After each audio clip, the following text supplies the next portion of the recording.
Hey everybody, welcome back to the channel. My quest for a mile. Got the 6.5 Creedmoor, getting pretty well set up. I need to get some ballistic data, so I went to Bass Pro and I got some Hornady 140 grain ELD. This is what I'm going to be using ultimately in the long run. I've got 20 rounds loaded up. We're going to put 20 through the chronograph, not aiming at anything other than not trying to hit the chronograph.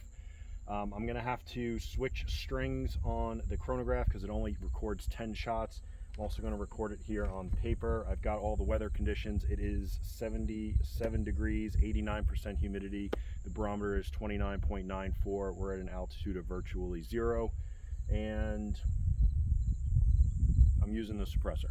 I made a video about how the suppressor will change the accuracy, and I was incorrect in my coming across with the point. Multiple people mentioned point of impact, and that is ultimately what I meant. I just said the wrong thing. So I know that the suppressor will lower my point of impact by about half to 1 MOA low left. So take that for what it's worth. We're going to run 20 shots through the 6.5 Creedmoor. You're going to see the speeds up here on the left side. We're going to get some ballistic data. I'm just going to put my ears on just because I want to.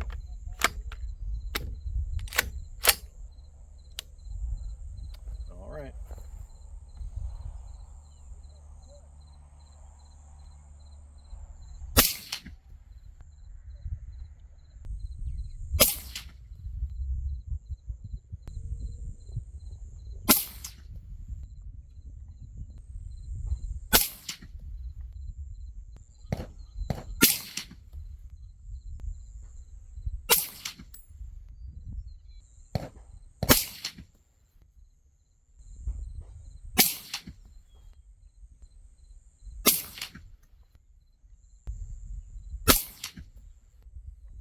That was 10 shots. I'm just gonna get the average. We're on safe here. Okay, we did the first 10 shots. The high was 26.27, the low was 25.28, the average was 25.98. We're gonna do another 10 rounds just because the string, it only records 10 on a string, so that's why I have to do this in 2 separate ones. We're gonna get this string, and then we'll do the average of all 20 rounds. So here we go with the second 10.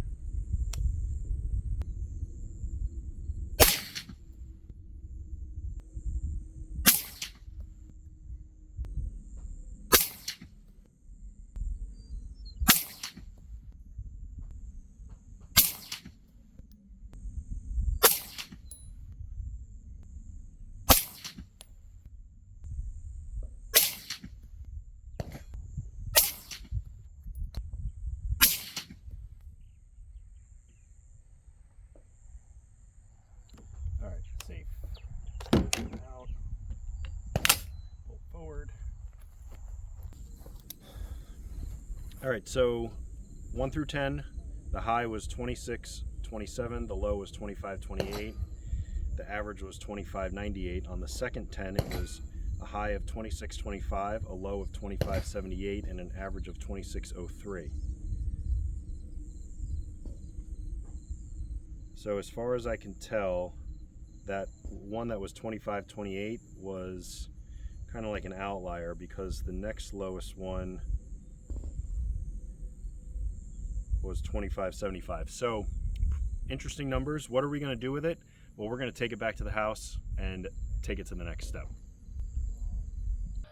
We are back at the, no, we're not at the house. We are actually in Northwest Georgia. I'm at Boy Scout summer camp with my son. He is off doing his merit badge classes. We're at Camp Sydney Dew.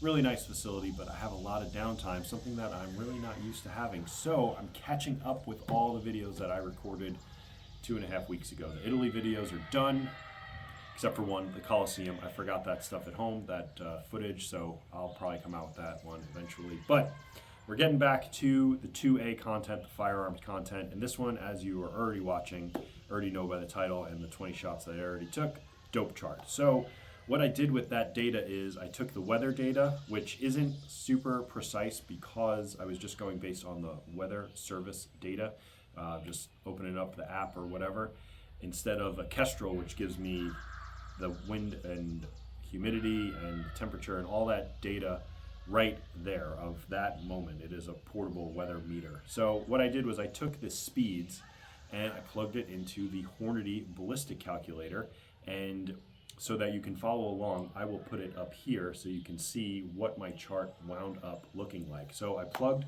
all the data in, the weather and then the speed, which wound up being 2,600 feet per second, into this calculator, and it did its magic, and poof, there it is.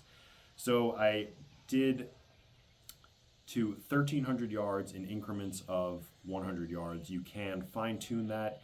If you are doing it more close range where you want to have more precise, you can go by 25 yards, 50 yards, whatever. It will give you that information, and it is the beauty of technology that you don't have to hand calculate this stuff anymore. But as you can see, where I left off at the 308 is 800 yards. This round will be traveling at 1655 feet per second. We're going to have a drop of minus 194.4. On the come up of MOA, it will be 23.2, and your wind drift of 8.8 inches and all that fancy stuff. So really interesting to have this chart available to you. There are numerous companies that sell like a mini chart that you can take all this information, put it on that, and then you can put it on an arm board, slap it on your rifle, put it in your pocket, whatever it may be. And then you have your dope chart for that weapon, for that round at the ready, and you're able to make adjustments on the fly. So that was actually a lot easier than I thought it was going to be, not having to calculate everything, just having it right there. I definitely like the Hornady ELD 140 grain. I feel that it matches with the rifle that I built very well. So the next thing we're going to do is we're going to take the 6.5 Creedmoor out to some distance, and we're going to hopefully get out to 1,000 yards with relative ease. This one, people said that 1,300 might be pushing it with the configuration that I have and the scope mount. I might not have enough MOA to get there. It says 51.5 for 1,300, so we'll have to test that theory, see if they are right. I'm sure they are, because they are a lot smarter than I am. That's going to do it for this one. Build your own dope chart. You need a chronograph and a ballistic calculator, weather device. I don't have a Kestrel yet. It's just a big investment at the moment, and I'll get one in the future. But that's going to do it for this one. Let me know what you think down below. Like and subscribe, and we will see you in the next video.